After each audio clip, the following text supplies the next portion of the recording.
Will the UK secure a Brexit deal with the European Union? Will there be a people's vote on the final terms of any deal? There are still so many unanswered questions on the issue.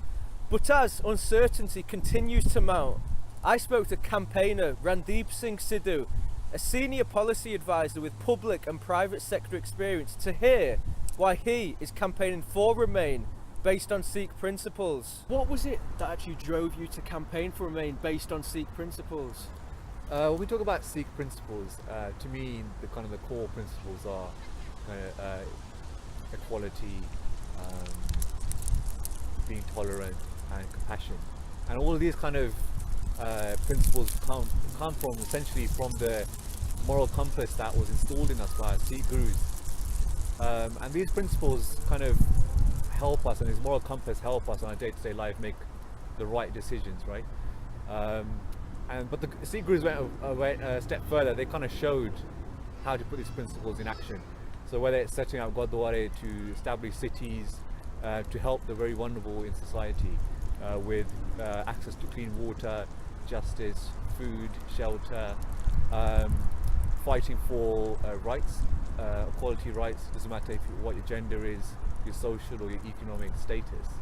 So it's all about putting that into action, and all the way up to fighting unjust rulers, establishing righteousness, a society where everyone pulls together for the common good. And that's why if you look at the EU, for example, since its inception after the World War II, it's done amazing things to help the social justice cause, from enshrining our rights and our freedoms, developing courts that just defend those rights, taken away from from the member states so no one can touch them, and so other things, stuff like animal welfare rights, environmental rights, holding corporates to account on behalf of citizens, humanitarian efforts, tackling poverty. So all of these things for me especially means that the EU is a force for good, a force for social justice, and it fits very nicely within my principles that I've developed as a Sikh. Still a huge amount of uncertainty surrounding Brexit. Do you believe that people actually underestimated the effect that leaving the EU could have on the UK's economy? I think because it was such an emotive campaign in terms of what it was it was a single issue campaign, which is about immigration, and those who are arguing to leave the EU use that as a trigger to really go into people's insecurities about their jobs, about the social services they're receiving, to crime as well, and I think that such an emotive campaign overruled the rational, the facts that were there, and now we're unfortunately reaping those impacts. I mean, if you look at the economy, we've lost 2.1% of growth. That's 23 billion pounds. All this £350 million a week, that dividend is gone just by the fact that we've lost so much in terms of growth. And so I think now we're bearing those realities that everyone was talking about, but no one really paid attention to. We're reaping them. And do you believe that hate crime, particularly aimed at Sikhs as well as division across the nation, will actually increase significantly if we do depart from the EU? I think apart from the economic fallout, I think the whole hate crime issue is another stark and big issue that's come out. You heard the Gurdwara in Scotland being petrol bombed. Just a day after the vote, Polish shops were graffitied on to say go back. There's loads of stuff like that happening, and I think that's only going to increase because Brexit isn't going to solve the issues that why people, what was the underlying anger, which was, like I mentioned, job insecurity, people being left behind.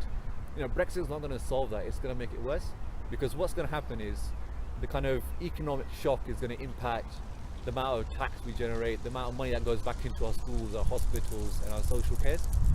And so it's frightening to see that the vacuum that's left by the government and leadership means that it's helped the far right kind of extreme views to be more kind of prevalent. And I think unless our community and other communities get together and say no, it's not acceptable. Especially because our community 50 years ago, our grandfathers, grandmothers, they faced the same discrimination that immigrants face now. And so we already know too right about the impact that can have. And so we definitely stand up and stick our neck out and say, not in our name. The People's Vote campaign is generating a lot of momentum. Do you think there will be a People's Vote on the final terms of any Brexit deal? Yeah, I think there's two aspects to that. One aspect is the fact that the current parliamentary arithmetic is such that the government doesn't have a majority for any kind of deal, even if it's their own deal, if it's a no deal. And let's be clear, no deal isn't a thing. It's actually what's going to happen if we don't get a deal, right? It's not something that's kind of a preferred option. It's not even a thing. And so what we have at the moment is a stalemate within our parliament. There's no majority for any kind of deal. And so it's only right that you take it back to the people and you say, hang on, now you know what Brexit means. Now we know that we're going to be poor on the other side. Now we know that we can't deliver the promises that were promised. And so it's only right that people get another chance. And to be honest, as a Sikh, it's actually right in principle. It's the moral thing to do to say, we will not allow, decisions to be made on lies, because what kind of precedent are we setting in future elections and referendums?